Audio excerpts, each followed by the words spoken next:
Hey there, tubers, Redneck Brian back again. As you can see, I did have to move the mount up to here just so I can get a little bit better angle on it, and it's secure enough. It will work. So I just gotta level this rod here, and then I can slip the dish on. So that's what we're gonna do now. Let's just talk about satellites for a minute. A lot of people say, "Oh, they're so tough to install. People shouldn't install them themselves." Excuse me. I did that one there on the house. I did both satellites that were on the shed. This one here was when it was on the front, and then I've done the one on the fence. And I've never had problems. I've even done American. Also, I did the one on my buddy's, we call it the Sugar Shack, the man cave. So I've never had issues with it. I have a satellite finder. Heck, I've even done it without the satellite finder. So I've never had issues. So you don't know how hard it is until you try it. So hopefully my cord for my boom here is long enough. So let's get started, get this leveled up. Try to find a good spot for the camera. Right there, I guess. I don't know what you're seeing. It's level. I'll show you in a second what you gotta make sure.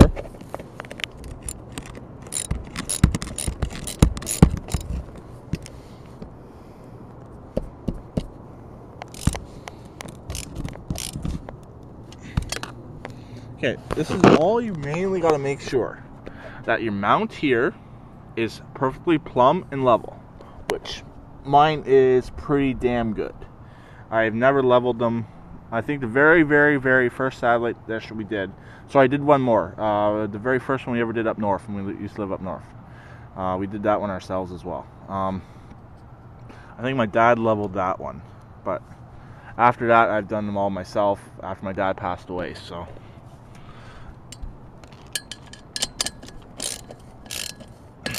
just bolting her in. These bolts do need to be as tight as you can get them, because the whole satellite dish is relying on these two bolts, and not as much the center one. The center one's just a pivot point. So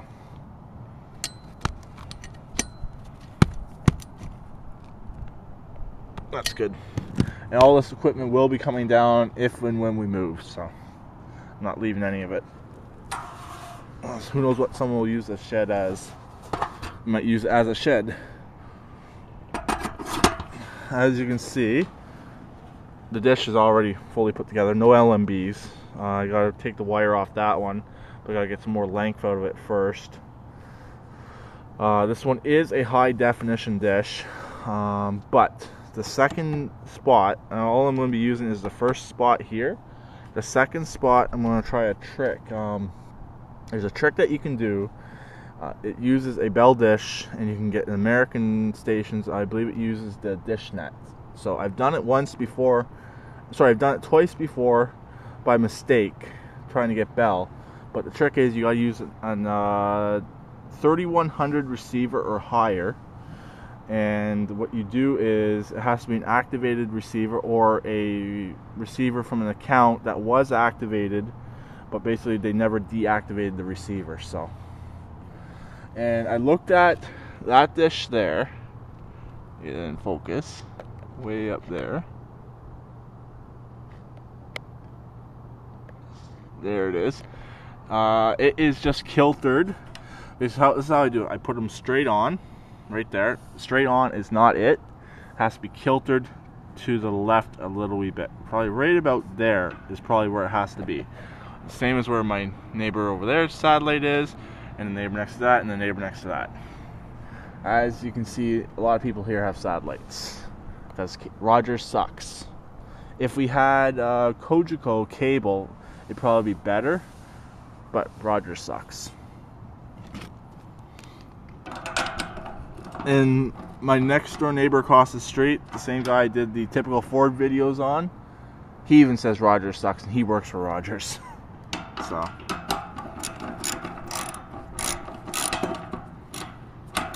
don't really need this extension, but I'm using it anyways. As you can see, this is a polar dish, so This is actually identical dish, other than this one says Bell Express View. That one just says Bell. Is identical to that one there, and it's identical to the one that's on the house. So they're all Polar dishes. And also, if we do move, I may take the one off the house. I'm taking that one over there probably for sure. It's just all depends. But they're probably both of them are probably being moved. So soon. Because we're having the roof on the house done soon, so I don't know if we want to put them back on the roof or not.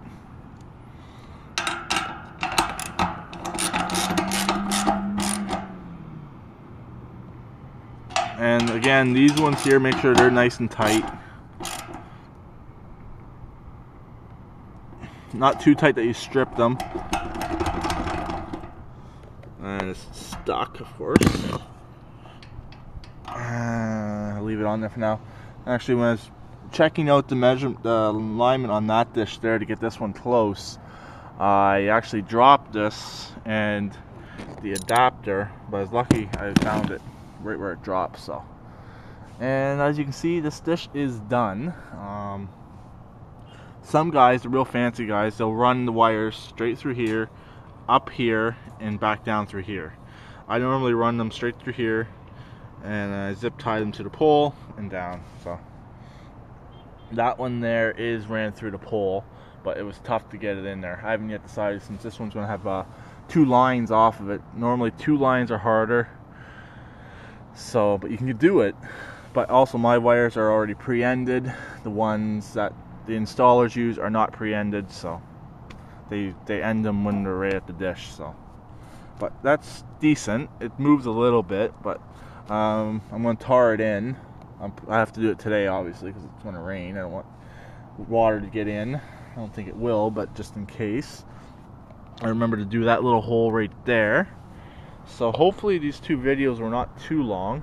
I know some idiot told me all my videos are too long, but hey, then don't have to watch the whole thing. So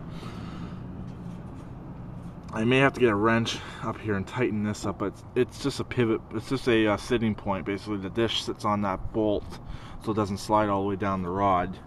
Also, you can use these mounts to mount antennas. I could have used, if I had an extra one of these, which I probably do, I could use that to mount the CB antenna, but I figured put the tripod up here. It's easier. A lot easier to do in the tripod. So, gotta get this all tarred in. Also, I gotta do a startup on the Honda, which has a dead battery, and get this aligned. So I gotta get the wire off that dish. So mainly I just want to get them up here and get them tarred in. I can do the rest of the work at a later date. So I want to get up here before it snows again, so I can get tarred. So that's practically everything. So I'll talk to everyone later. So somewhat of a redneck installation, you could call it, I guess, because I did not use the proper hardware and everything's used except for this. This is actually brand new in the box when I got it. I believe I paid $9 for it at Value Village, so I got a really good deal on this dish. It's just a it's not the style that they're using right now. So they're using the newer style that just say Bell on it, same as what's on my fence. So yeah, talk to you guys later. Keep it redneck, and please subscribe and comment. Bye for now.